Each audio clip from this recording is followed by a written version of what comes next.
चलिए दोस्तों, शुरू करते हैं हम लोग। आज हम लोग बात करेंगे बेल्स पाल्सी की, और बेल्स पाल्सी के साथ में फिर बात करेंगे हम दोस्तों न्यूरॉन का फंक्शन क्या होता है, और न्यूरॉन के फंक्शन के साथ रीजनरेशन डीजनरेशन क्या होता है। आप कितने दिनों में किस किस पेशेंट को किस तरह से आप ठीक कर सकते हो, ये सारी चीजें आपको यहाँ पर देखने को मिलेगी। सबसे बड़ा यहाँ पर जो नेटवर्क होता है न्यूरॉन्स का, मिलियंस ऑफ न्यूरॉन्स आपकी बॉडी में मिले हैं दोस्तों। और जब आप कनेक्शन देखते हो तो ब्रेन के लेवल पर एक न्यूरॉन कई न्यूरॉन से एक साथ बात करता है। अब अगर एक साथ बात करता है तो इतने सरफेस एरिया के माध्यम से जब वर्क कर रहा होता है, उसको कैसे पता चलता है कौन सा काम कब कराना है, कैसे कराना है। ये बहुत इंपॉर्टेंट रोल होता है। यही रोल हम लोग यहाँ पर समझने की कोशिश करेंगे। दूसरा सबसे इंपॉर्टेंट यहाँ पर रोल ये समझने की कोशिश करेंगे, हम धीरे धीरे करके सब समझ रहे हैं। पर्टिकुलर मैंने इसलिए भी 45 पॉइंट्स को थोड़ा सा पोस्टपोन कर दिया है, एक मंडे से हम लोग लेंगे, क्योंकि अभी हमारा थोड़ा सा डिले हो गया है। ये चीजें जब क्लियर हो जाएगी तो आपको सारी चीज, ये मेरा फोटो है ना, याद रखना, मैं खड़ा हूं ना तो मेरा फोटो है, मैं आपको बता रहा हूँ कि कैसे मेरे लेवल पर फेशियल नर्व पाई गई है ना। आपको ये समझना है। आप जब ये समझ लेंगे तो आपको समझ लेगा, ये जो पर्टिकुलर नजर आ रहा है, ये दो पॉइंट्स, ये पॉइंट्स ये सोच रहे हैं कि ये मोटर कॉर्टेक्स के द्वारा सप्लाई है दोस्तों, जिसको आप बोलते हो कॉन्ट्रालेटरल, है ना, कॉन्ट्रालेटरल। लेकिन जब यहां से ये सप्लाई आ रही है, ये आ रहा है इप्सिलेटरल, यानी वन साइड, दोनों को क्रॉस कर रहा है लेकिन वन साइड, उसको कहते हैं इप्सिलेटरल। इसलिए कंफ्यूज नहीं होना आप, है ना। ये एनाटॉमिकल बैकग्राउंड है, एनाटॉमिकली इसको इस तरह से जाना जाता है ना। आप जब बेल्स पाल्सी देखते हो तो क्या समझते हो, आप बेल्स पाल्सी को क्या समझते हो। मेरे पास अभी एक केस आया, लगातार ट्रेन में सफर किया उसने, घूमने गया और घूम के जब रिटर्न आया दोस्तों, तो रिटर्न आने के बाद में उसको बेल्स पाल्सी, तुरंत 24 घंटे के अंदर बेल्स पाल्सी हो गया। मॉडर्न साइंस ने एडमिट कर लिया, 7 दिन का ट्रीटमेंट किया, लेकिन रिकवरी है, लेकिन कंप्लीट रिकवरी नहीं है ना। पेशेंट का मुंह पूर्ण रूप से टर्न आउट हो चुका है, यूनिलेटरल, याद रखना दोस्तों।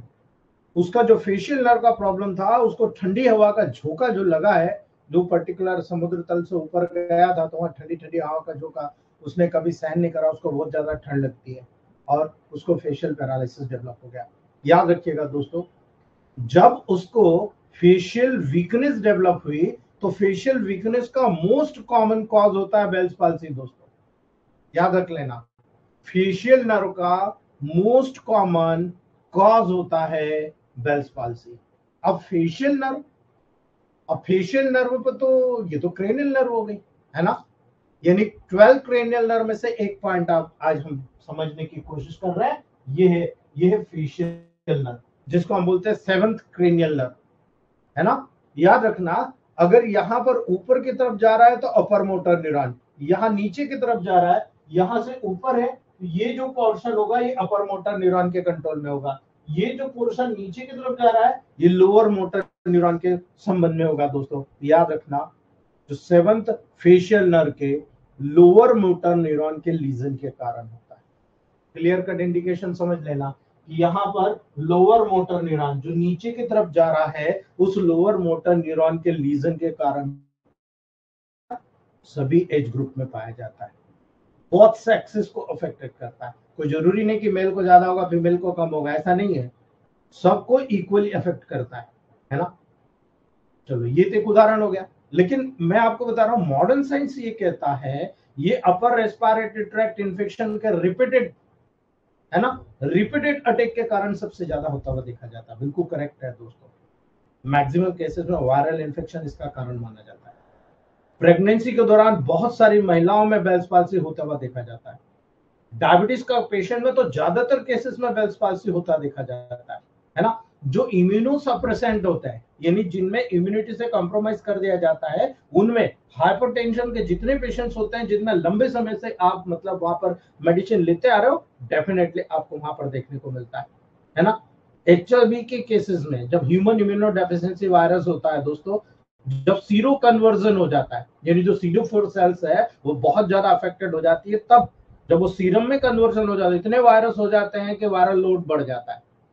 उस वायरल लोड बढ़ने के कारण कोई अकेला एचआईवी वायरस नहीं है दोस्तों, HSV virus, EB virus, VZV virus, Borrelia virus, ऐसे कई वायरसेस हैं जिन्हें देखा गया। अब हम तो छोटी छोटी जगह पे बैठे हैं, आप और मैं बहुत छोटी छोटी जगह पे बैठे हैं, जो बड़े बड़े जगह पे बैठे हैं वो जरूर असेसमेंट करते हैं, क्योंकि बड़े बड़े एम्स में, जो मुंबई बैठे हुए हैं, जो दिल्ली बैठे हुए हैं, जो बड़े बड़े पंजाब में बड़े बड़े सेंटर चल रहे हैं, बड़े बड़े हॉस्पिटल्स है, वहां पर इनकी वायरोलॉजी की टेस्ट की जाती है और वहां पर पकड़ा जाता है कि इसको इस पर्टिकुलर वायरस के इन्फेक्शन के माध्यम से पर्टिकुलर केस डिटेक्ट हुआ है। ठीक है, अब बेल्स पाल्सी रिकवर नहीं हो रही भाई, एंटीवायरल ड्रग का रिजल्ट ही नहीं आ रहा है तो कहां से रिकवरी कर जाओगे आप, है ना। आपको क्लियर कट में बता रहा हूं, ऐसी कोई एंटीवायरल ड्रग नहीं बनी है जिसको देने से आप किसी भी लेवल पर कवर कर जाओगे, है ना। आप केवल वहां न्यूट्रिशन के लेवल पर काम करते हो, वो भी नर्वाइन न्यूट्रिशन के लेवल पर, है ना। फेशियल नर्व के अंदर लीजन होने पर कुछ ही घंटों में सिम्टम यूजुअली उत्पन्न हो जाते हैं, जैसे मैंने उदाहरण बताया आपको, है ना। फेशियल नर्व लगातार ठंड के लेवल पर गई, लीजन हो जाएगा दोस्तों। अब लीजन कहां पर है, पर्टिकुलर यहां है, पर्टिकुलर यहां है, पर्टिकुलर यहां है, यहां है, या पर्टिकुलरली लोअर मोटर न्यूरॉन में, कौन सा पार्ट में, कौन से नर्व ट्रैक में किस जगह पर लीजन आता है, उसी के अकॉर्डिंग वहां पर सिम्टम आपको देखने को मिलता है दोस्तों। इसलिए आप याद रखना, हर बेल्स पाल्सी का केस का ट्रीटमेंट डिफरेंट होगा, मेरी बात को गौर से सुन लेना, है ना। ईयर के चारों ओर अगर पेन होता है ना, कान के चारों तरफ पेन हो रहा है, आप मान के चलिए बेल्स पाल्सी आने वाला है। इसी के कारण यूनिलेटरल फेशियल वीकनेस डेवलप हो जाता, वन साइडेड, लेफ्ट में लेफ्ट साइड हो जाएगा, राइट में राइट साइड हो जाएगा। इसलिए याद रखना दोस्तों, पेशेंट प्राय कहता है कि मेरे फेस में मुझे सुन्नपन नजर आ रहा है, नंबनेस नजर आ रहा है, किंतु उसमें कोई भी ऑब्जेक्टिव सेंसरी लॉस नहीं होता। याद रख लेना मेरी बात को, यहाँ पर कोई भी सेंसरी लॉस नहीं होगा। बिकॉज मैं इसीलिए मैं बार बार, मेरे जितने सीनियर भाई बहन मेरे साथ जुड़े हुए हैं, नावेद सर आप लास्ट क्लास में भी थे, आप दिख रहे हो इसलिए आपका नाम ले रहा हूँ। नावेद सर मेरे लास्ट क्लास में भी थे, सीएनएस की क्लास में, और उन्हें भी मैं ये चीज मैं बता चुका हूँ कि जब सेंसरी और मोटर लेवल होगा तो आपको याद रखना है यहां पर लोअर मोटर न्यूरॉन में प्रॉब्लम आ रही है, तो मेडिसिन क्लियर कट इंडिकेशन कर दिया सर ने, है ना। यहां पर सेंसरी कोई भी लॉस नहीं हो रहा है, माइंड कर लीजिएगा। S3 C3 का कोई रोल नहीं है यहाँ, है ना। S3 C3 का कोई रोल नहीं, लेकिन C3 का बहुत इंपॉर्टेंट रोल उस समय नजर आएगा जब आपको ये सेंसेशन भेजना कि यहाँ बेल्ट पाल्सी हो रहा है, मुझे सेंसेशन भेजना पड़ेगा तो आपको C3 देना पड़ेगा, है ना। याद रख लेना दोस्तों, आप यहाँ पर जब नंबरनेस देख रहे हो, यहाँ पर किसी भी प्रकार का कोई भी सेंसरी लॉस नहीं हो रहा है, कोई भी ऑब्जेक्टिव सेंसरी लॉस नहीं होता, याद रख लेना दोस्तों, है ना। टेस्ट को छोड़कर, अब टेस्ट को क्यों छोड़ दिया जाए दोस्तों, है ना। याद रखना, जो कॉर्डा टेम्पेनी जब इन्वॉल्व होती है तो टेस्ट को छोड़ दिया जाए, टेस्ट नहीं आएगा वहां पर, है ना। उसको छोड़कर किसी भी प्रकार का सेंसरी लॉस आपको देखने को नहीं मिलता, क्योंकि जब यहां से आता है तो यहाँ पर जो टंग आएगा उस टंग में भी यहाँ पर इसका कनेक्शन आपको देखने को मिलेगा। इसीलिए हाइपरकसिस होता है दोस्तों यहाँ। अब हाइपरकसिस क्या होता है भाई, है ना। हाइपरकसिस मतलब इंक्रीज सेंसेशन हो जाता है ना। इसलिए याद रखना दोस्तों, हाइपरकसिस उत्पन्न होता है यदि स्टेपेडिस जो मसल्स है उसको सप्लाई करने वाली नर्व अगर उसमें इन्वॉल्व हो जाए दोस्तों, तो पैरासिम्पैथेटिक जो नर्व होती है ना दोस्तों, पैरासिम्पैथेटिक फाइबर जो होते हैं उनके इंपेयरमेंट के कारण ऐसा होता है, ठीक है। ऐसी कंडीशन अगर आंखों को सप्लाई करने वाली नर्व में भी कोई प्रॉब्लम आता है तो टीयर सिक्रेशन और फाइबर के इंपेयरमेंट के कारण आपको यहाँ पर दोस्तों सैलामेशन जो लार निकलता है ना, उसका भी इंपेयरमेंट के कारण यहाँ पर दोस्तों डिमिनिश्ड होता हुआ देखा जाता है। यानी आंखें आंसू जो बना रही है नहीं बना पाएगी, बेल्स पाल्सी के केसेस में आंखें ड्राई रही, है ना। और आप कभी मत भूलिएगा, ऐसे तमाम केसेस में आई ड्रॉप जरूर देना आपको, माइंड रखिएगा, आई ड्रॉप कंपलसरी देना है आपको, बेनिफिट मिलेगा आपको। H12C1A3W का आप जब आई ड्रॉप दे रहे हो बेनिफिट मिलेगा आपको, आप नर्व ट्रैक से कनेक्ट कर रहे हो, ठीक है। याद रख लेना दोस्तों, यहां पर जब सैलावेशन डिमिनिश हो रहा है तो प्रोटोकॉल में आपको S1C1L1 को जरूर शामिल करना है, आपका प्रोटोकॉल यहीं पर निर्धारित हो जाएगा। याद रख लेना दोस्तों, ठीक है। याद रखिएगा, जब आपको ये प्रॉब्लम नजर आ रही तो एग्जामिनेशन करिए आप। एग्जामिनेशन करने पर एक ipsilateral lower motor neuron facial nerve के लेवल पर यहाँ पर पैरालिसिस नजर करता है, अर्थात यहाँ से जो इप्सिलेटरल सर्कुलेशन हो रहा है उसके न्यूक्लियस से जो नीचे की तरफ सप्लाई हो रही है उस लोअर मोटर न्यूरॉन में प्रॉब्लम हो रही है, इसीलिए हम ipsilateral lower motor neuron facial nerve palsy के नाम से इसको जानते हैं, है ना। क्लियर कट इंडिकेशन हो गया। ईयर या प्लेट पे चले जाओ, कान के पीछे या अंदर जो पैलेट है आपकी उस पैलेट पे चले जाओ, वेसिकल्स डेवलप होना शुरू हो जाते हैं, है ना। याद रखना, छोटी छोटी थैलियां बन जाती पानी वाली, बहुत ज्यादा पेन करती है दोस्तों, है ना। याद रखना, ये प्राइमरी हर्पीज जोस्टर जो इन्फेक्शन होती है ना उसको इंडिकेट करती है। बहुत सारे केसेस में आपको मिल जाएगा कि हर्पीज जोस्टर हुआ उसके तुरंत बाद आपको बेल्स पाल्सी हो गया। अगर आप सॉफ्ट ईयर के लेवल पर या अंदर की तरफ तालू में आप पैलेट में देखोगे दोस्तों, आपको वेसिकल नजर आएगा, ईयर में देखोगे ईयर के अंदर वेसिकल नजर आएंगे, ये प्राइमरी हर्पीज जोस्टर इन्फेक्शन को इंडिकेट करता है ना। अब यहां पर हमें हर्पीज जोस्टर का भी ट्रीटमेंट करना है, बेल्स पाल्सी का भी ट्रीटमेंट करना है, अगर ये नहीं करोगे तो फेल हो जाओगे आप, है ना। याद रखना दोस्तों, अन्य बहुत सारे केसेस हैं जो कॉजेज के लेवल पर आपको देखने को मिलते हैं दोस्तों, जिसमें लोअर मोटर न्यूरॉन के लेवल पर फेशियल नर्व वीकनेस होने के कारण, जैसे कि पैरोटिड ग्लैंड, है ना। पैरोटिड ग्लैंड में अगर मम्स हुआ या किसी भी प्रकार का वायरल इंफेक्शन हुआ, सीधा आपको बेल्स पाल्सी का लेवल तय होते हुए नजर आएगा दोस्तों। अगर वो रिकरेंट हुआ, बार बार हुआ, तुरंत बेल्स पाल्सी हो जाएगा। स्काल्प में किसी भी प्रकार का लीजन हुआ आपको दोस्तों, कोई ट्रॉमा हुआ, स्कल्प के बेस में कोई लीजन हुआ, या आप पर्टिकुलर मोटरसाइकिल पे और गिर गए गुलाटी खार के, है ना, आपका ब्रेन में फ्लक्चुएशन हो गया, फेशियल नर्व में इस कॉन्ट्रालेटरल या इप्सिलेटरल रीजन में अगर किसी भी प्रकार का वहां पर फ्लक्चुएशन हुआ, खिंचा हुआ, तुरंत आपको दोस्तों बेल्स पाल्सी डेवलप हो जाएगा। मेरे पास कई केसेस ऐसे आए, है ना, याद रखना 12 पेयर्स ऑफ क्रेनियल नर्व में जो पेरिफेरल नर्व होती है, जो स्पेशल ये पेरिफेरल नर्व भी लोअर मोटर न्यूरॉन बनाती है दोस्तों, है ना। इसीलिए 7th जो क्रेनियल फेशियल नर्व होती है दोस्तों, ये कहां से गुजरती है, आपको ये भी पता होना चाहिए। ये टेम्पोरल बोन में एंटर करती है दोस्तों, कहां से, जो आपकी स्टाइलोहायोइड या स्टाइलोमस्टाइड जो फोरामेन होता है ना, उस स्टाइलोमस्टाइड फोरामेन से, यहां से स्टाइलोमस्टाइड फोरामेन होता है, वहां से ये एंटर करती है दोस्तों, याद रखिएगा, है ना। और ये स्पेशल यहां से जो इंटर करी तो यहां पर स्टाइलोमस्टाइड मसल्स के लेवल से बाहर भी वहीं से निकल रही है ना। अगर आपको ये पता है, ये टेम्पोरल बोन से इंटर करी, इंटर करने के बाद में वहां से आगे की तरफ बढ़ी और स्टाइलोमस्टाइड फोरामेन से ये एग्जिस्ट कर गए, बाहर निकल गई दोस्तों, है ना। कहां गई, ये सप्लाई कर रही है, कहां कहां सप्लाई कर रही है, देखिए आप, है ना। 5 पॉइंट हमेशा माइंड में रखिएगा फेशियल नर्व का, मसल्स ऑफ फेस, फेस की मसल्स पे, लेक्राइमल ग्लैंड, है ना, जो आंसू की ग्रंथियां हैं, है ना, सब लिंगुअल ग्लैंड जो सैलावा बनाती है, सब मैंडिबुलर ग्लैंड, है ना, आपको खास तौर से याद रखना है। साथ के साथ जो म्यूकस मेम्ब्रेन ऑफ नोज होती है, जो म्यूकस मेम्ब्रेन ऑफ माउथ होती है, जो म्यूकस मेम्ब्रेन ऑफ नेजोफेरिंक्स होती है, उनमें भी इनर्वेट करती है, इसीलिए मैंने ये बताया आपको, है ना। मेरे फोटो समझ जाना कि मुझे यहाँ यहाँ सप्लाई हो रही है ना। टेस्ट के लिए जो सेंसरी इंफॉर्मेशन होती है टंग के एंटीरियर टू थर्ड पार्ट में, वहां पर दोस्तों ये जो स्टेपेडियस मसल्स होती है वहां पर भी इंटर करती है। अगर यहां पर जितनी पोर्शन में उसको लीजन होगा, उसी पोर्शन का बेल्स पाल्सी डेवलप होगा। अगर यहां पर मान लो किसी प्रकार से यहां पर लीजन हो गया, ये इतना पूरा पोर्शन बेल्स पाल्सी के लेवल पर आ जाएगा, है ना। अगर यहां पर हुआ तो इतना इतना लीजन यहां पर डेवलप होगा, यानी ऐसा, ठीक है। और अगर पूरा हुआ तो पूरा एक पोर्शन आपका लटक जाएगा। आपको क्लियर इंडिकेशन होना चाहिए दोस्तों। अगर आपको ये क्लियर इंडिकेशन हो गई ना, प्रोटोकॉल अभी निकालूंगा आपसे, आप ही निकालेंगे दोस्तों, याद रख लेना मेरी बात को, ठीक है।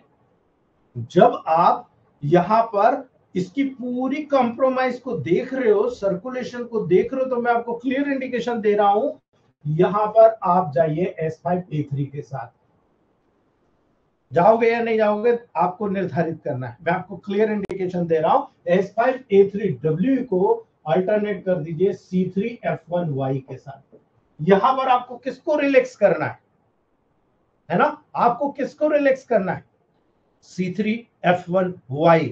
ये आप यहां पर D6 में या फिर नेगेटिव में चले जाओ। आप, मेरा मानना है नेगेटिव में जाने में बहुत ब्रिलियंट रिजल्ट आपको मिलेंगे, बेल्स पाल्सी, ठीक है, बहुत सॉलिड रिजल्ट मिलेंगे।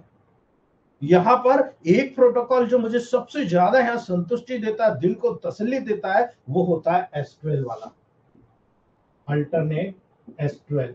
याद रख लेना, S12 क्यों बोल रहा हूं मैं, है ना। A2 C5 कंजेशन को दूर करना है ना। याद रखना F2WE नेगेटिव में चले जाओ आप। अब अकॉर्डिंग टू कंडीशन कितने समय बाद आया है, उतना नेगेटिव से जाना है आपको, है ना। याद रख लेना, उतना नेगेटिव जाना है। लेकिन ये मेरे गुरुओं से सीखे हुए प्रोटोकॉल है, जो मैंने बहुत पहले इस चीज को सीखा था दोस्तों, है ना। अभी की कंडीशन में मुझे जो सबसे टॉप क्लास रिजल्ट जो मिले हैं दोस्तों, मैं आपको बता नहीं सकता हूं, आप हैरान रह जाओगे, है ना। याद रखना दोस्तों, C11Y, एक पेशेंट मेरे पास आया था और मैं केवल मेडिसिन बना रहा था, तो मुझे थोड़ा सा याद आया कि यार यहाँ तो लोअर मोटर न्यूरॉन में प्रॉब्लम होती है, सेंसरी का तो कोई रूल नहीं है। फिर भी मैंने सोचा नहीं, मैं तो दोनों तरह से करके देखता हूँ। यहाँ C11Y में S5 C5 L1 A2 दोनों है ना, इनको भी मैंने रिलैक्स कर दिया। और साथ में यहाँ पर मैंने सोचा कि S5 C3 F1 कर दो ना इसको, और इनको न्यूट्रल कर देता हूँ, है ना।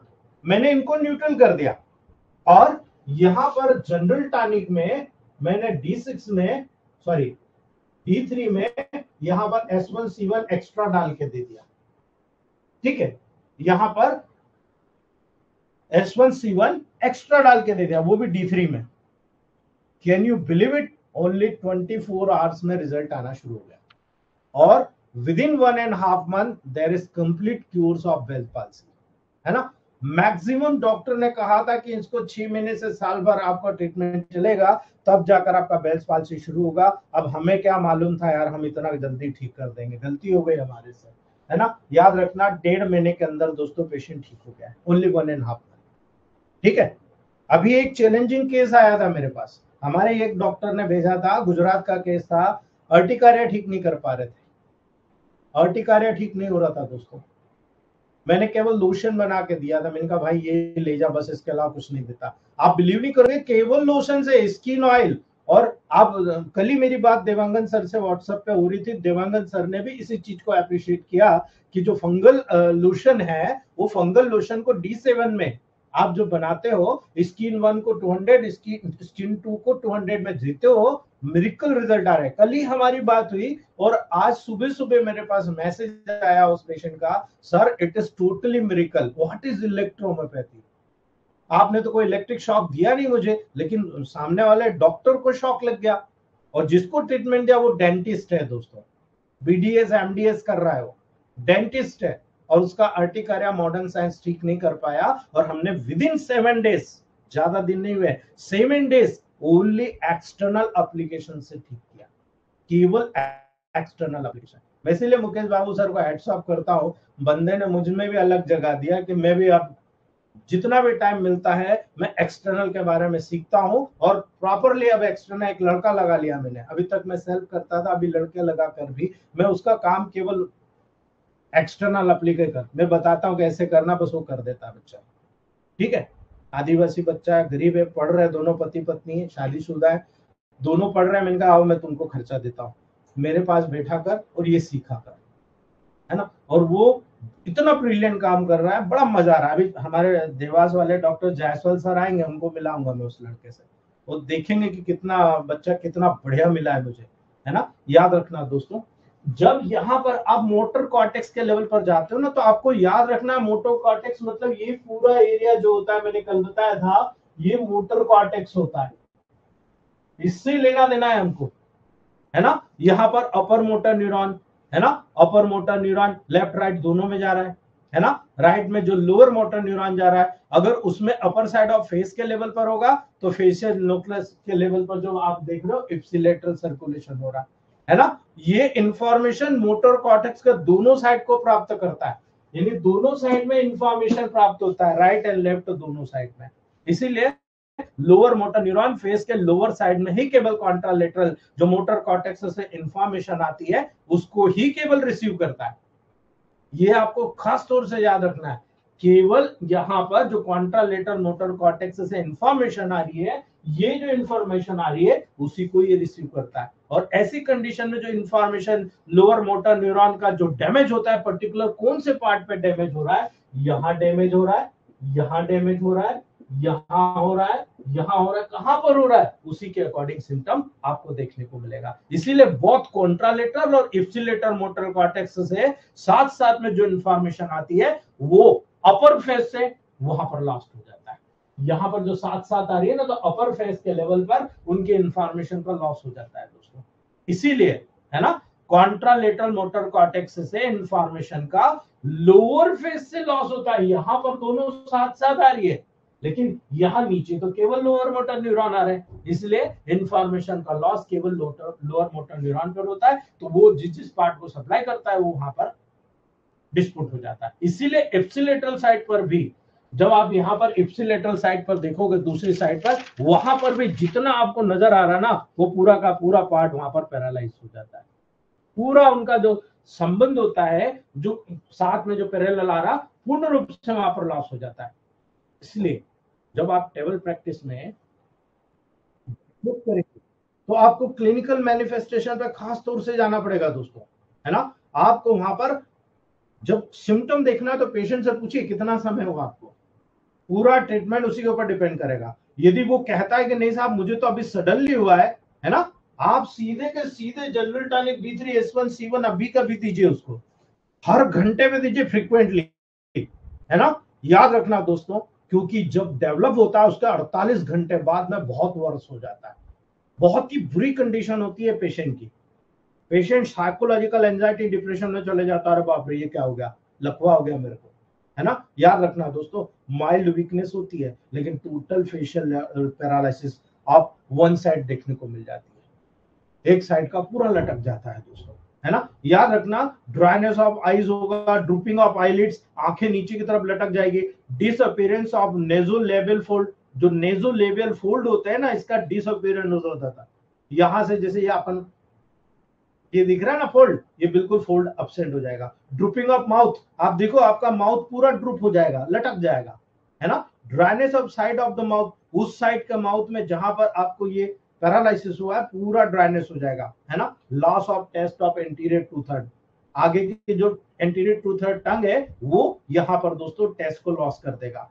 डिफिकल्टी इन ड्रिंकिंग, आप देखो पेशेंट निगलने में तकलीफ होगा, वहां पर ईटिंग और स्पीच बोलने में भी उसको डिफिकल्ट होगा, है ना। यहां पर पोस्टीरियर ऑरिकुलर पेन सबसे खतरनाक होता है दोस्तों, बिहाइंड ईयर पेन बहुत डेंजरस होता है ना। हाइपरकसिस हो जाती है, यानी उसको लाउड साउंड्स वहां पर सुनाई देते हैं, है ना। बहुत भारी भारी और तेज नॉइसेस उसको कान में सुनाई देती है, जो बहुत डिफिकल्ट हो जाती है उस पेशेंट के लिए सहन करना।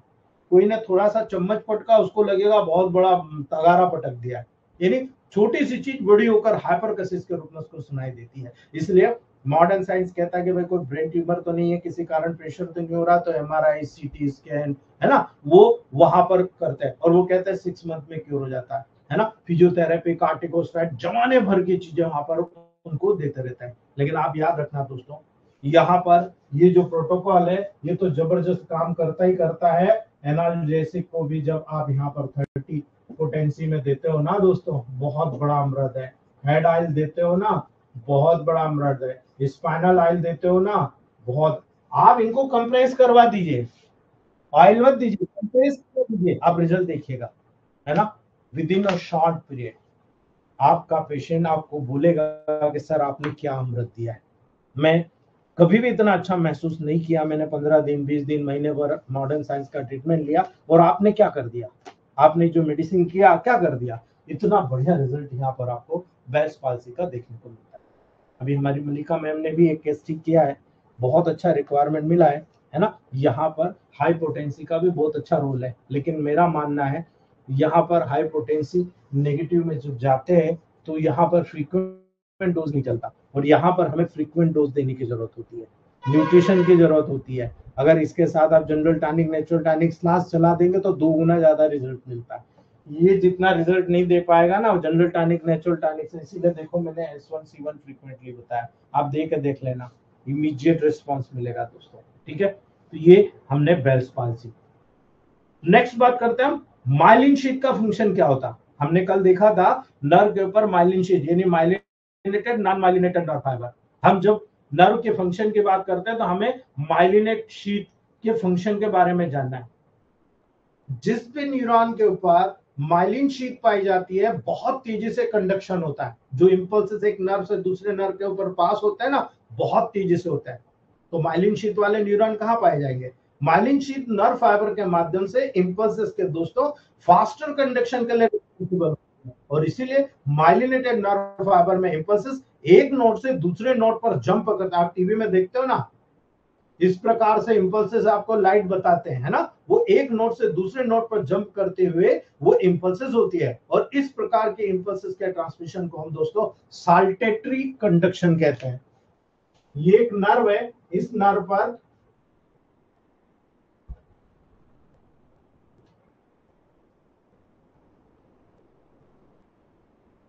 यहां से नर्व कंडक्शन हुआ, ये कहलाता है साल्टेटरी, ठीक है। याद रखना दोस्तों, साल्टेटरी कंडक्शन के नाम से इसको जाना जाता है।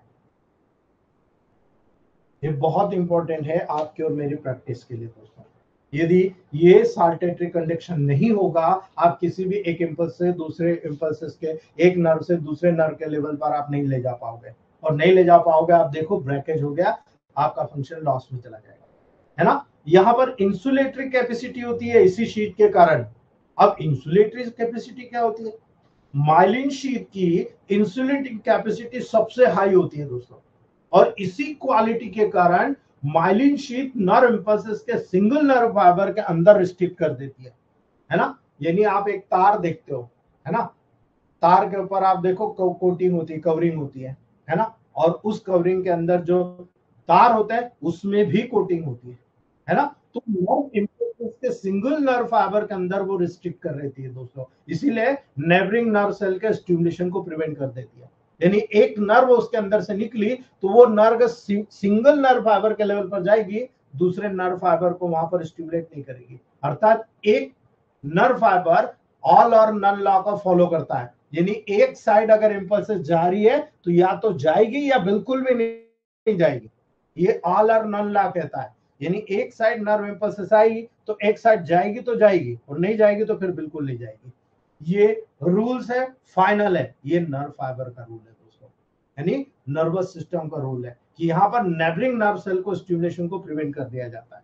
ये माइलिन शीथ का फंक्शन होता है दोस्तों, आपको याद रखना चाहिए इस चीज को। अगर माइलिनेशन टूट गया तो नर्व का कंडक्शन टूट गया, याद रख लेना इस बात को। न्यूरिलेमा जो होती है ना, जो कवरिंग होती है, एक थीन मेम्ब्रेन होती है जो एक्सिस सिलेंडर को वहां पर सराउंडेड किए रहती है ना। इसके ऊपर जो आपने देखा था, कल मैंने बताया था, शीथ ऑफ स्वान सेल पाई जाती है ना, न्यूरिलेमल शीथ के नाम से जानते हैं आप इसको। इसमें स्वान सेल होती है जिसमें दोस्तों फ्लैटेन और इलोंगेटेड न्यूक्लियस होता है, चपटा और लंबा लंबा इलोंगेटेड न्यूक्लियस होता है, और साइटोप्लाज्म एकदम पतला थीन मॉडिफाइड होता है। भले ही पतला है लेकिन उसका काम इतना खतरनाक होता है जो न्यूरोलेमा के थीन शीथ का निर्माण करता है। ये जो न्यूरोलेमा की जो बारीक शीथ होती है उसको निर्माण करता है। इसलिए याद रखना, एक न्यूक्लियस एक्सॉन के प्रत्येक इंटरनोड में उपस्थित रहता है, और अगर ये न्यूक्लियस मौजूद है तो कितनी भी यहाँ पर नर्व का ब्रेकेज हो जाए, यहाँ पर नर्व का ब्रेकेज हो जाए, यही स्वान सेल इसी पर्टिकुलर नोड ऑफ रेनवियर और पर्टिकुलर इंटरनोड को बनाकर दोस्तों यहाँ पर कंप्लीटली नर्व का रीजनरेशन कराता है। इसीलिए आप जब नॉन माइलिनेटेड नर्व फाइबर में जाएंगे तो वहां न्यूरिलेमा क्या होगा, है ना, न्यूरिलेमा एक्सोलेमा को कंटिन्यू सराउंडेड किए रहती है, यहाँ पर कोई दूसरा एक्स्ट्रा कुछ नहीं होता। यही न्यूरिलेमा एक्सोलेमा को जो वहां पर कंटिन्यू सराउंडेड करती हुई रहेगी, जो उसको मोटिवेट करेगी, उसके काम को वहां पर आगे बढ़ाएगी, क्योंकि वो टूट गया तो फिर रिजनरेट नहीं होता, है ना। इसीलिए याद रखना, माइलिनेटेड नर्व फाइबर में ये जो माइलिनेटेड शीथ होती है ये उसको कवर करती है दोस्तों। इसीलिए नॉड ऑफ रेनवियर के लेवल पर यहाँ पर माइलिन शीथ अब्सेंट होती है। ये जो आपकी माइलिन शीथ है ये माइलिन शीथ है, लेकिन यहाँ जब नॉड ऑफ रेनवियर होता है यहाँ पर माइलिन शीथ का पूरा अब्सेंट होता है, यहाँ पर माइलिन शीथ नहीं पाई जाती दोस्तों। इसीलिए न्यूरिलेमा इन्वेजिनेट और एक्सोप्लाज्मा के ऊपर फिंगर लाइक रूप में प्रोसेस के रूप में रन करता है। ये क्या है, फिंगर देख रहे हो ना, इस फिंगर के रूप में यहाँ पर रन करता हुआ नजर आएगा दोस्तों। ये जो दिख रहा है ना आपको बीच में गैप, है ना, ये स्पेशल कैरेक्टर होता है आपके पर्टिकुलर माइलिन शीथ का। लेकिन जब इस न्यूरिलेमा की बात कर रहे हो तो चलो माइलिन शीथ को तो हम समझ गए कि इसका काम क्या है। अगर न्यूरिलेमा का काम आपको समझ में आ रहा तो मुझे बता दो। याद रखना, जो भी नॉन माइलिनेटेड नर्व फाइबर में न्यूरिलेमा कवरिंग मेम्ब्रेन के रूप में सर्व करता है, पूर्ण रूप से उसकी कवरिंग मेम्ब्रेन को बनाता है। इसीलिए माइलिनेटेड नर्व फाइबर में ये आवश्यक होता है कि माइलिन शीथ के फॉर्मेशन के लिए, माइलिनोजेनेसिस के लिए न्यूरिलेमा बहुत जरूरी होता है। इसके बगैर वो वहां पर माइलिन शीथ का निर्माण नहीं कर पाता। इसलिए याद रखना, न्यूरिलेमा सेंट्रल नर्वस सिस्टम में एब्सेंट होती है। ब्रेन और स्पाइनल कॉर्ड की बात करोगे, यहाँ न्यूरिलेमा का कोई रोल ही नहीं है, ये तो न्यूरॉन के लेवल पर है ना। इसलिए यहां पर दोस्तों सीनेस में एब्सेंट होता है। इसीलिए न्यूरोग्लियल सेल्स, याद रखना, जो सपोर्टिंग सेल्स होती है, जो न्यूरोग्लियल सेल्स होती है उसी को हम ओलिगो डेंड्रोग्लिया कहते हैं, है ना, ओलिगो डेंड्रोग्लिया के नाम से जानते हैं दोस्तों। यही सीएनएस में माइलिनोजेनेसिस के लिए रिस्पॉन्सिबल होता है। यानी यहाँ पर जो सेंट्रल नर्वस सिस्टम है उसमें माइलिनोजेनेसिस के लिए यही न्यूरोग्लियल सेल्स, जिसको आप ओलिगोडेंड्रोग्लिया कह रहे हो, यही यहाँ पर स्पेशली माइलिन शीथ के रिजनरेशन के लिए, माइलिनोजेनेसिस के लिए नेसेसरी होती है। अगर आप ये समझ जाओगे ना तो आपको ये समझ में आ जाएगा कि माइलिन शीथ को रिजनरेशन कराने में, न्यूरॉन के लेवल को रिजनरेशन कराने में, ब्रेन के सेल पर रिजनरेशन कराने में वहां पर दो तरह से काम करना पड़ेगा, एक फंक्शनली भी, एक स्ट्रक्चरली भी। दोनों लेवल यहाँ पर आपको काम में लाएंगे, दोनों लेवल पर काम करोगे, म्यूकस मेम्ब्रेन के लेवल पर काम करोगे, तभी आपको ये सारी चीजें वहां पर क्लियर होते हुए नजर आ जाएगी, है ना। इसलिए प्रोटोकॉल तय करना बहुत बढ़िया है। अभी मेरे पास इंट्राक्रेनियल हीमोरेज का पेशेंट आया, इन्फेक्शन है, उसको इन्फेक्शन है और इंट्राक्रेनियल हीमोरेज है। अब ब्लड ब्रेन बैरियर का तो उसका सेल्फ कोऑर्डिनेशन होता है, आपको भी ध्यान रखना है कि जब भी इस प्रकार के केस ट्रीट करोगे, S1, C1, A1, F1 और B सेकेंड डायल्यूशन याद रख लेना, या वर्बन भूल के भी मत दे देना, है ना। मैं दे चुका, एक बार गलती कर चुका हूं। S1, C1, A1, F1, B को सेकेंड डायल्यूशन में दे दीजिएगा।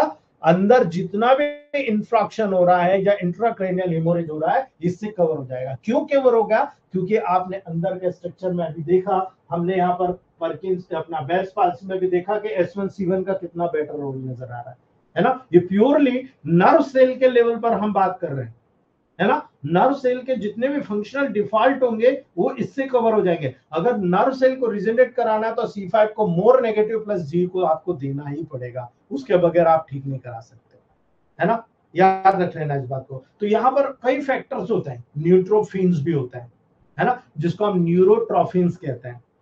न्यूरोट्रोफिन्स, ये न्यूरोट्रॉफिक फैक्टर जो होते हैं दोस्तों, न्यूरोट्रोफिन्स या न्यूरोट्रॉफिक फैक्टर, वो प्रोटीन सब्सटेंसेस होते हैं जो नर्वस टिश्यू के ग्रोथ और उनके फंक्शनिंग में इंपॉर्टेंट रोल अदा करते हैं।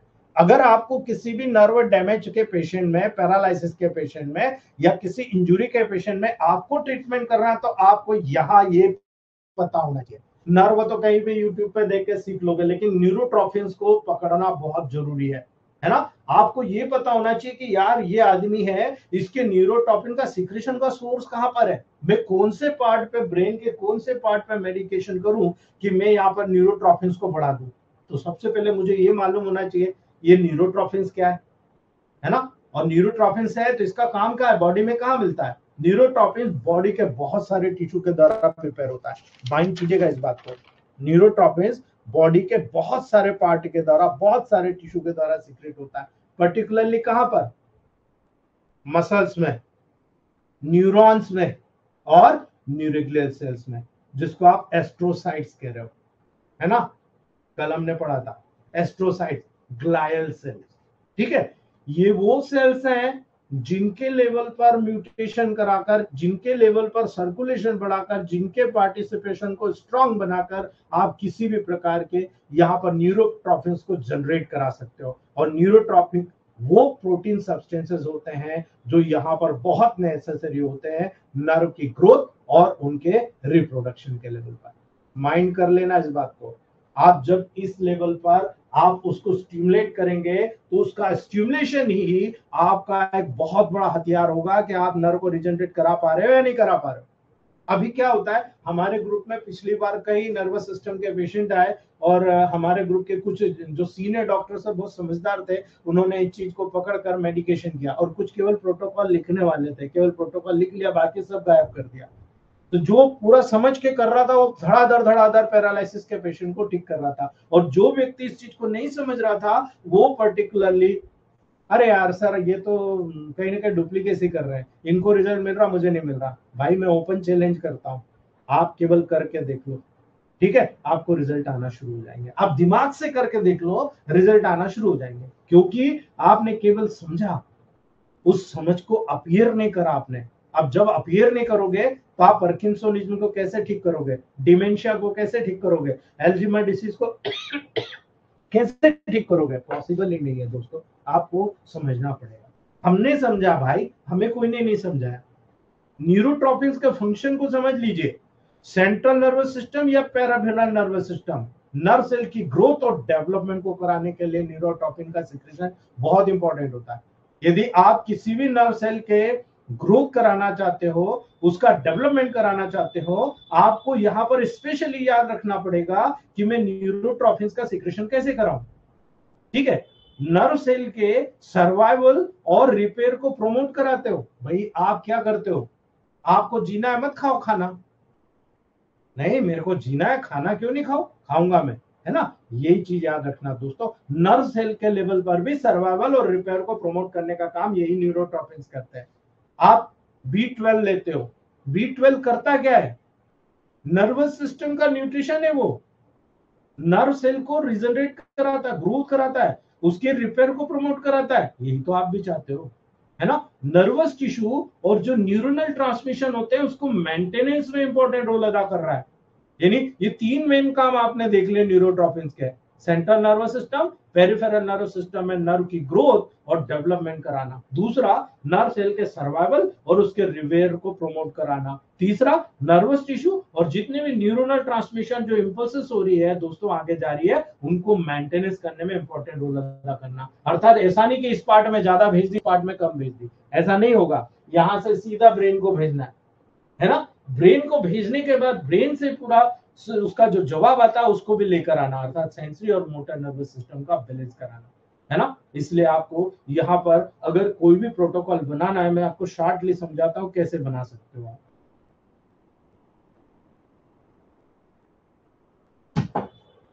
याद रखना दोस्तों, अभी अभी के समय में जितनी भी बुकें मैं पढ़ रहा हूं उसमें देखा जा रहा है कि न्यूरोट्रॉफिन्स डैमेज न्यूरॉन के रीग्रो में कैपेबल हो सकता है।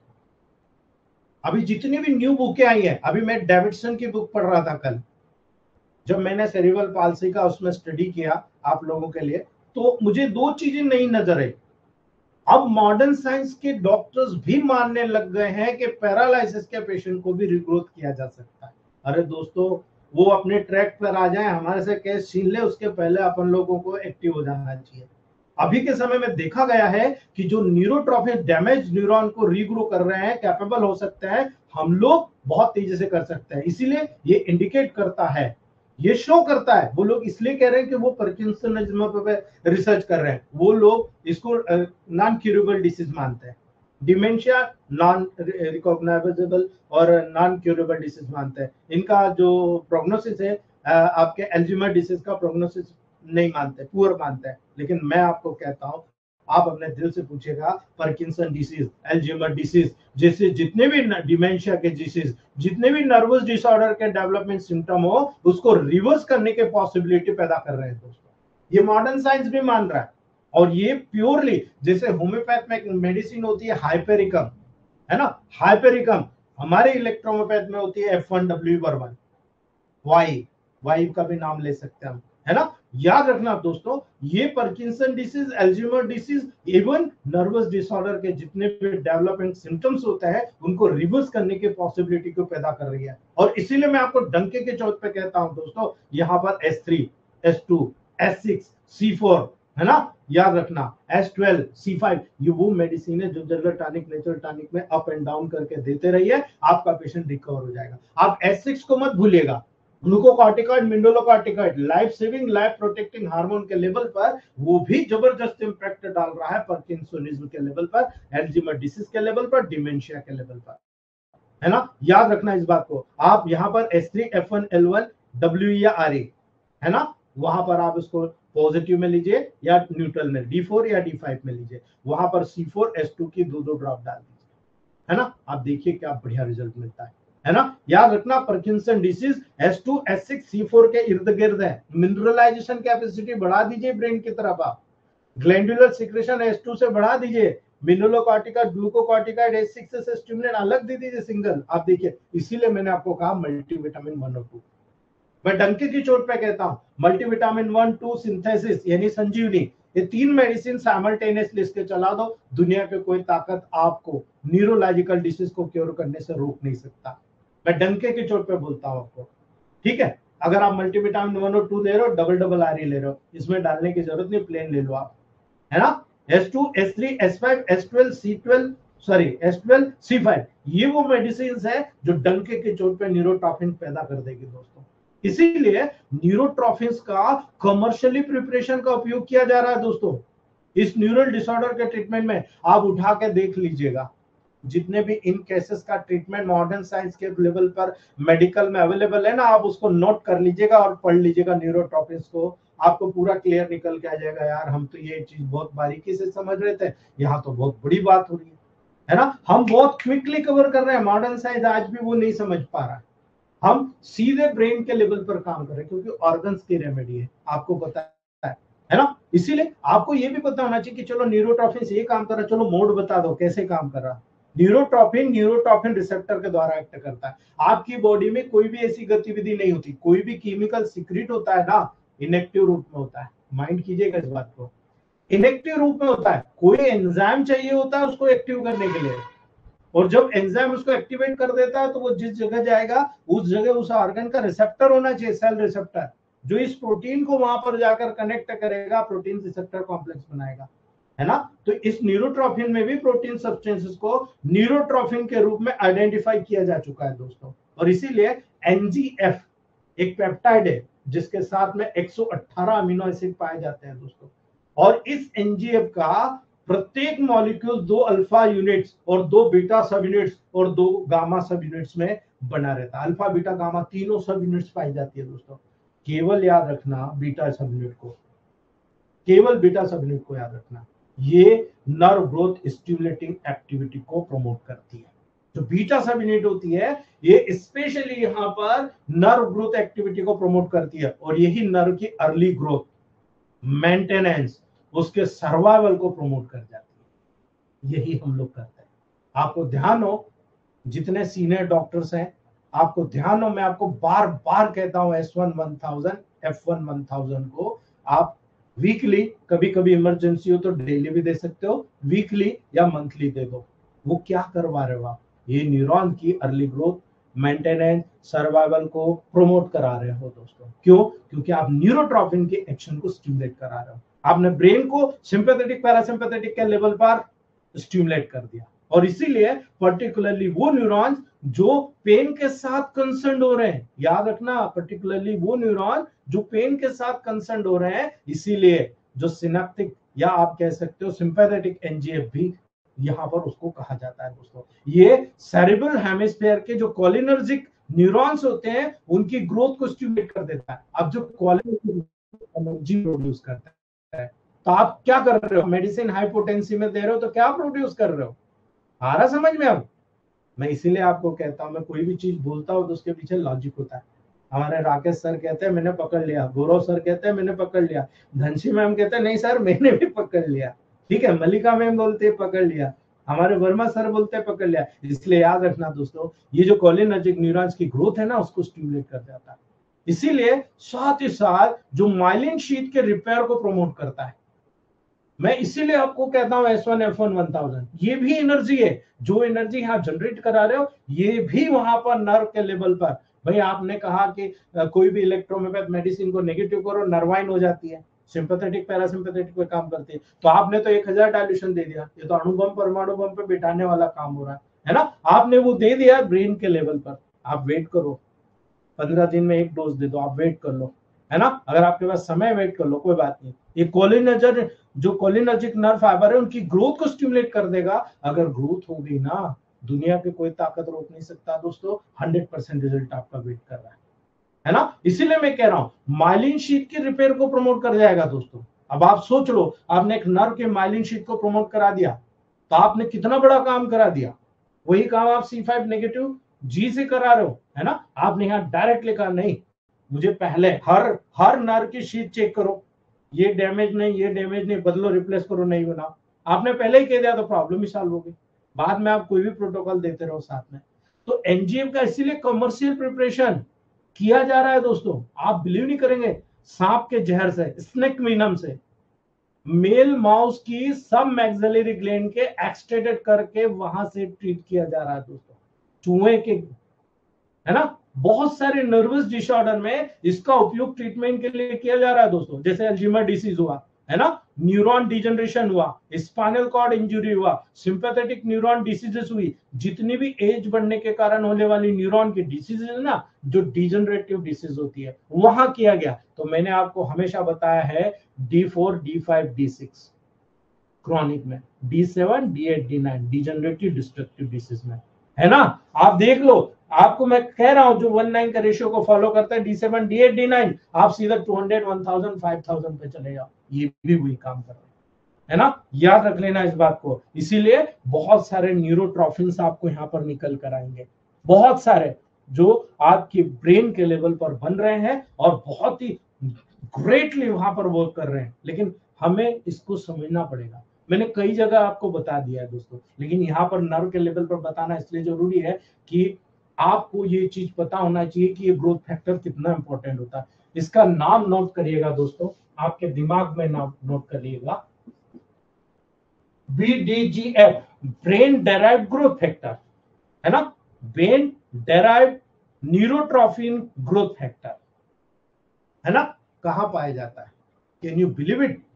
ब्रेन में और ह्यूमन के सीमन में जो स्पर्म होता है वहां पाया जाता है। आप सोच सकते हो इस बात को, ब्रेन में पाया जा रहा और साथ में ह्यूमन जो स्पर्म निकाल रहा है सेक्सुअल इंटरकोर्स के दौरान, उस स्पर्म में भी पाया जाता है।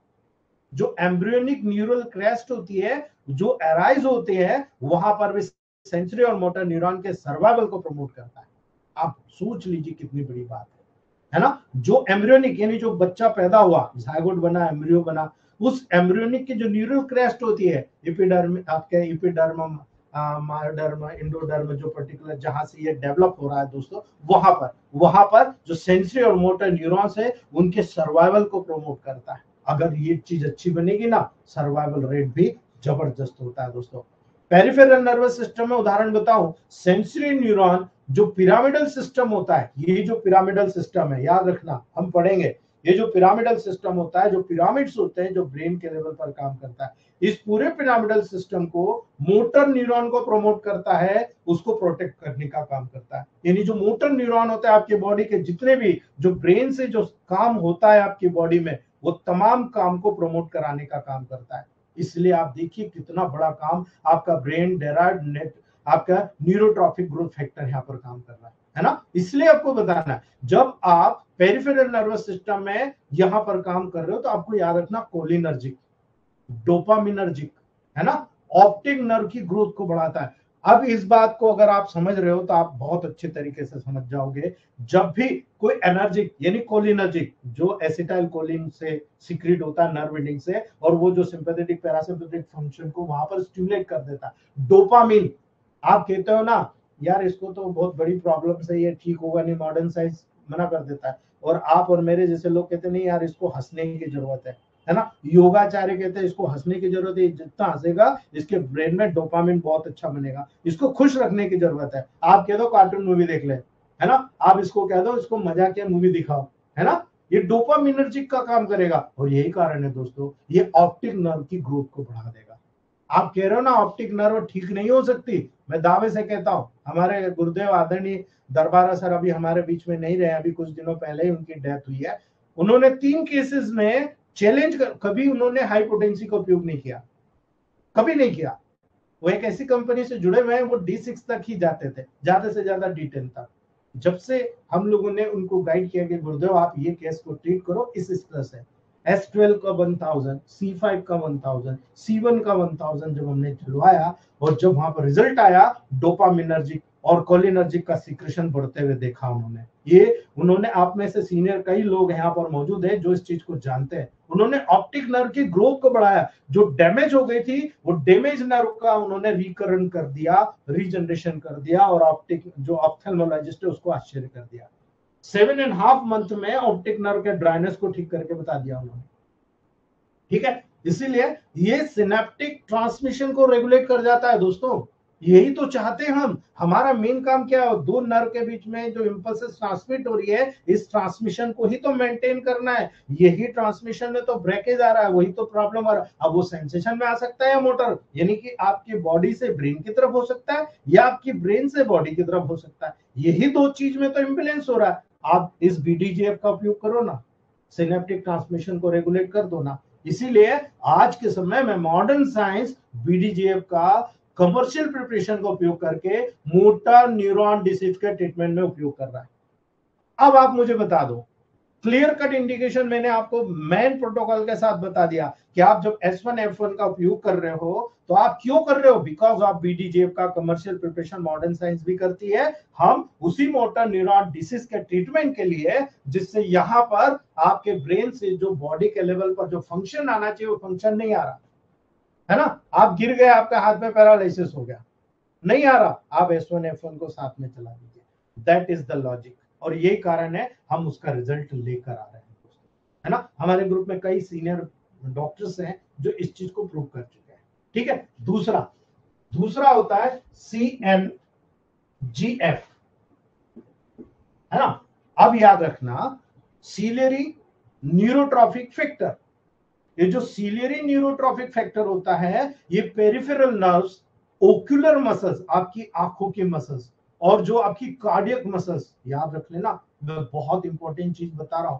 जो सीलियरी न्यूरोट्रॉफिक फैक्टर होता है, आपकी पेरिफेरल नर्व्स, आपकी परिधि में, ब्रेन, आपकी क्रेनियल नर्व को छोड़कर स्पाइनल नर्व से जो बाहर नर्व निकल रही है उनकी बात कर रहा हूं। ये पेरिफेरल नर्व ओक्यूलोमोटर मसल्स या ओक्यूलर मसल्स और कार्डियक मसल्स में सीक्रेट होता है ना। ये क्या काम करता है दोस्तों, जो सीलियरी गैंग्लियंस होते हैं उनके न्यूरॉन्स को प्रोटेक्ट करता है। अब सीलियरी गैंग्लियंस कितना इंपॉर्टेंट होता है ये आपको आगे बताऊंगा मैं, है ना। मोटर न्यूरॉन को प्रोटेक्ट करता है, अर्थात अगर इस ciliary nerve neurotrophic growth factor को अगर हमने यहाँ पर बढ़ा दिया, CMTF के नाम से इसको जनरली जानते हो आप लोग, है ना। अगर आपने यहाँ पर इस फैक्टर को आपने स्टिमुलेट कर दिया, आप बहुत सारी चीजों को प्रोटेक्ट कर जाओगे। और ये प्रोटेक्ट जब आप कर जाओगे या स्टिमुलेशन कर जाओगे दोस्तों, तो आप जानते हो यहाँ पर कितने बड़े बड़े जो सर्कुलेटरी डिसीजेस होती है, जो ब्रेन से रिलेटेड होती है, उनको सबको आप ठीक कर जाओगे। याद रख लेना दोस्तों, इसीलिए मैं S1F1 के साथ में यहाँ C1 1000 देने की बात करता हूँ, है ना। अब यहाँ पर एक और होता है GDNF। अगर आपको ग्लायल सेल के बारे में पता है तो आपको कुछ भी सोचने समझने की जरूरत नहीं है। जो glial cell line derived neurotrophic factor होता है दोस्तों, जिसको हम GNDF या GDNF कहते हैं, ये न्यूरोग्लियल सेल्स में पाया जाता है। अगर ब्रेन ट्यूमर हमने जैसे ग्लायोमा पढ़ा ना, याद रखना दोस्तों, जो न्यूरोग्लियल सेल्स में पाया जाता है, ये डोपामिनर्जिक न्यूरॉन पर इसकी एक पोटेंट प्रोटेक्टिव एक्शन होती है। जो डोपामिनर्जिक एंजाइम, यानी जो पूरी बॉडी को स्वस्थ रखता है, आपका मन, कहते हैं ना मन स्वस्थ तो तन स्वस्थ, ये वो कंडीशन को मेंटेन करता है। इसीलिए इसका कमर्शियल उपयोग का प्रिपरेशन करके दोस्तों पार्किंसन डिसीज के ट्रीटमेंट के लिए उपयोग किया जा रहा है। इसलिए तो मैंने आपको डायरेक्टली बता दिया, वहां पर देखो कि कैसे प्रोटोकॉल सिलेक्ट किया जा रहा है ना। तो यहां पर किसी भी प्रकार का ट्यूमर अगर डेवलप हो रहा है तो H2C5 का रोल आपको समझ में आ रहा है, इसीलिए मैंने आपको यहां पर बताया, पहले ही बता दिया ये चीजें मैं आपको, है ना। याद रखना, दूसरा होता है FGF, है ना, फाइब्रोब्लास्ट ग्रोथ फैक्टर। याद रखना, पहले जो ग्रोथ फैक्टर के रूप में डिस्कवर्ड हुआ था, वो फाइब्रोब्लास्टिक ग्रोथ फैक्टर को प्रमोट करता है दोस्तों। ठीक है, ये टिश्यू के मेंटेनेंस, आपकी बॉडी में जितने भी टिश्यूज है ना, उन ब्रेन के लेवल पर उन सब टिश्यूज को वहां पर मेंटेनेंस करना, रिपेयर करना, रीजनरेशन करना, उसको प्रमोट करता है। बहुत से प्रकार के सेल्स के प्रोलिफरेशन को स्टिमुलेट करने के द्वारा अब आपकी बॉडी में बहुत सारे ग्लैंडुलर सिस्टम पे काम कर रहा है, बहुत सारे पर्टिकुलर सेल्स को आप प्रमोट कर रहे हो, जैसे कि मेसेंकाइमल सेल्स, जैसे कि न्यूरो एक्टोडर्मल सेल्स, जैसे कि इंडोथेलियल सेल्स को। तो आप मुझे प्रोटोकॉल बता दो क्या होगा, है ना। आपको मैंने बता रखा है ये सब चीजें कि जब यहां पर ये लेवल काम करेगा तो आपको याद रखना है गैंग्रेनल फोर्स सुपर, है ना। मैं आपको एक छोटा सा उदाहरण बताता हूँ। फीमोसिस देखा है आपने, फीमोसिस देखा है, ग्लांस पेनिस के ऊपर चमड़ी आ जाती है ना, डॉक्टर उसको कट लगाता है। अरे गैंग्रेनल फोर्स सुपर D4 में दे देना यार, कुछ नहीं करना आपको, D3 या D4, गैंग्रेनल फोर्स सुपर D3 या D4, within 3 days there is cure. 3 से 7 दिन लगते हैं, मेजर केसेस में मुझे 15 दिन लगे, मेजर केसेस में। उसी का D4 एक्सटर्नल अप्लाई, उसी का D4 आप इंटरनल पीने को दो, आप देखो कितनी जल्दी ठीक होता है ना। यही काम वहां पर भी आपको देखने को मिलेगा। ठीक है, याद रखना। तीसरा, आखिरी, NT3,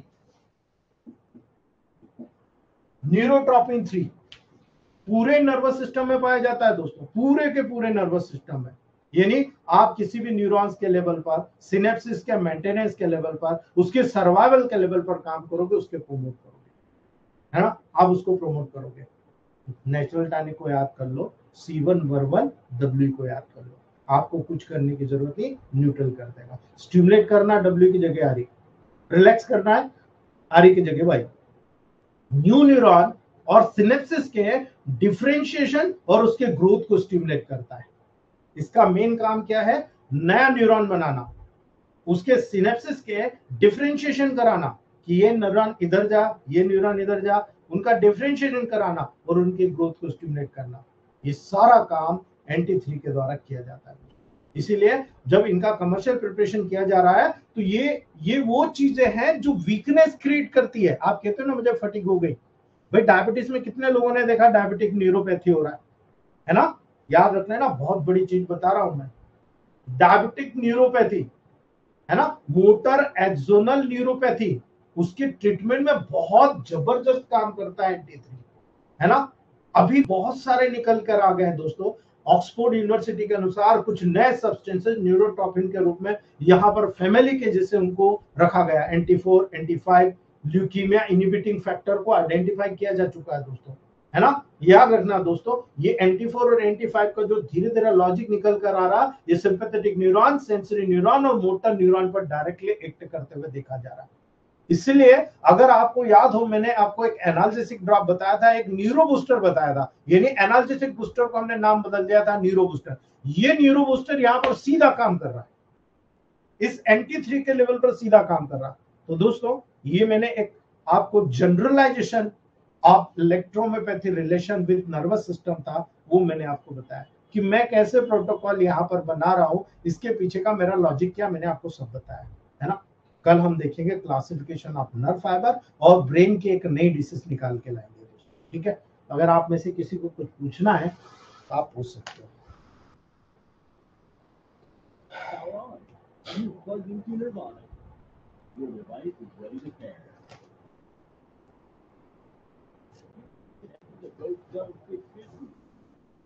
जी Rakesh sir, doctor Rakesh Kumar Satnani sir.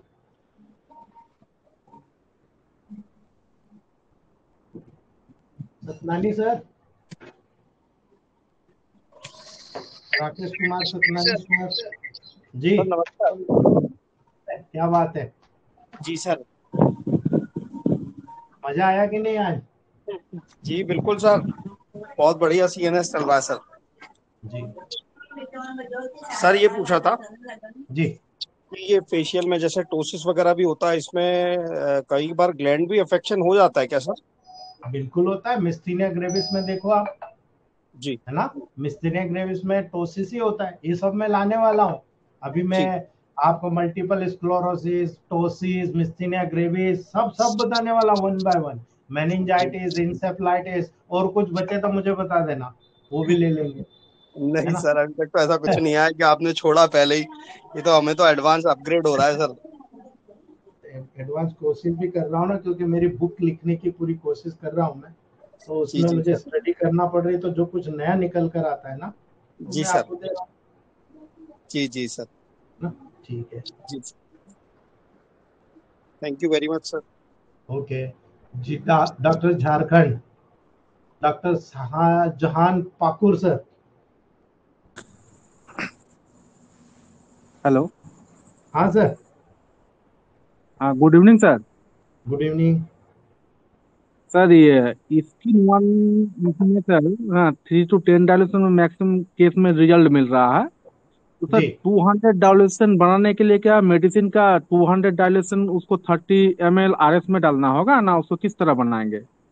Sir, आपको बैक पोटेंसी बुलाना पड़ेगा, उससे बनाना पड़ेगा, और जैसे बेस बनाया वैसे आपको 200 डायल्यूशन में उतना उतना हाँ ml लेकर बनाना पड़ेगा। उसको ग्लोबल्स में MMT ग्लोबल्स बनाना पड़ेगा या डायरेक्ट ग्लोबल्स बनाना जी और सर, पेशेंट। वही चीज पूछे। मेडिसिन का मैंने बैक पोटेंसी 200 वाला ही 30 ml RS में मिलाएंगे, वो 2 ml हाँ ईच के। जी सर। बिल्कुल, बिल्कुल। Thank you sir. जी थैंक यू। जी, डॉक्टर जगदीश चौहान सर। जी जगदीश चौहान सर। हाँ गुरुदेव प्रणाम, कैसे हैं? बिल्कुल बढ़िया हूँ सर। ये सर कह रहे हैं कि ये कैल्सिफाइड ग्रेनुलोमा जो है ग्लाइयोमा टाइप का ही है कि ये दूसरा है सर? सर दोनों अलग अलग है, आएगा मेरे सब्जेक्ट में बताऊंगा। 5-6 जी जी दिन बाद उसी का नंबर है, ठीक है? जी जी जी, ठीक है सर, जी ठीक है। जी। प्रणाम। और किसी को कोई क्वेश्चन है क्या?